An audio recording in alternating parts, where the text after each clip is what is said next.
Michael Moodley had a small holding, not a this thing, but a small holding. This side is Stenga, other side of Tonga. And Michael Moodley was getting up about 6:30 every morning, and he was vying out and he was hoeing the fields and all. By 9 o'clock, he pulled back to the posse for breakfast. Chicken wire corrugated oven. 20 samosas and 10 chili bites later, he got off of the job and vied back in the field. By about 10 o'clock, he summoned all his energies and he gave the ground one terrifying blow. And the ground was vibrating and he was perplexed. He didn't know what it meant, but he was perplexed. And he looked in the hole, there was a bag filled with the golden nuggets. He took that bag with the golden nuggets, he ran all the way past, he said, "Hey Rashid, look what I got here, man." He said, "Michael Moodley, you take that bag with the golden nuggets, you're going to put it in the Barclays Bank before these rogue fellas come and give you one upside down kick, slap in the back behind and move it up with the golden arm." He said, "You know what, you're right. Evan? He said, "Daughter, are you coming with?" She said, "Yes, Daddy." They got in that 1939 Chev, the 1984 registration, and the 1985 Denton Elephant, and they were moving it up down the road and all. Put the radio on. Bloody holy music. Here was the news. He switched it off. It was making too much noise. He made a left turn and a right turn. It was a big mistake. It was a straight road. He came out of that sugar cane. He was covered in dead hobos and king rats. And standing in front of him, there was that rogue fellow with a hanky around his nose like this. He said, "Hey, you stop that car. Before you run me over, man." So Michael Moodley put his foot on the brake and the car came to a stop. I told the community, that doesn't happen for 35 years, man.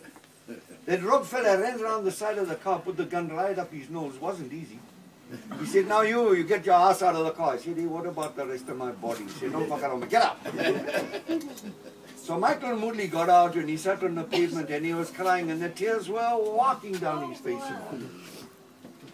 And his daughter said, "Daddy, why are you crying?" He said, "That bloody Maracut Chutti took everything I ever had, man." She said, "You know what, Daddy, when I saw that rogue fella, I took that bag with the golden nuggets, I hid it here by my punda." And Michael Moodley started crying some more and she said, "Hey, Daddy, I thought I did a good thing, man." He said, "My daughter, you did a good thing, but we should have had your mother here. We could have saved that 39 Chevron."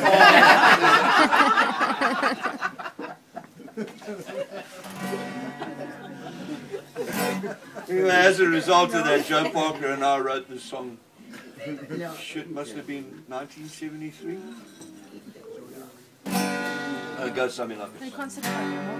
"Goodbye to you, my coolie friend. We jig mullets since we were 9 or 10. Together we climbed mango trees. Evan, go sit. Learned of incense and babies, ate some mussels and chili. Goodbye, Naidu, it's hard to not die. With all the minor birds up in the sky, and all this incense in the air, little charas everywhere. When I see them, I despair." Now the chorus and all. "We had chat, we had fun, we had curry in the sun, and the veggies that we sold were only 2 seasons old. Goodbye, Moodley, please pray for me. I was the albino of the family. You tried to teach me to eat rice, but too much cane and too much spice, the punda didn't taste so nice. We had jazz, we had fun, we had curry in the sun, and the veggies that we sold were only 2 seasons old."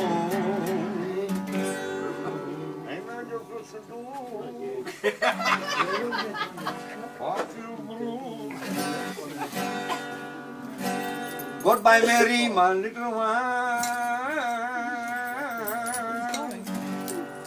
You give me love, you give me 9, 10, 11, 12, 13, 14, fine, 10. When I was in Durban town, always came around, put my dusting in the ground. We had chat, we had fun, we had curry in the sun, And the veggies that we sold were only 2 seasons old. We had chat, we had fun, we had curry in the sun. And the veggies that we sold were only 2 seasons old.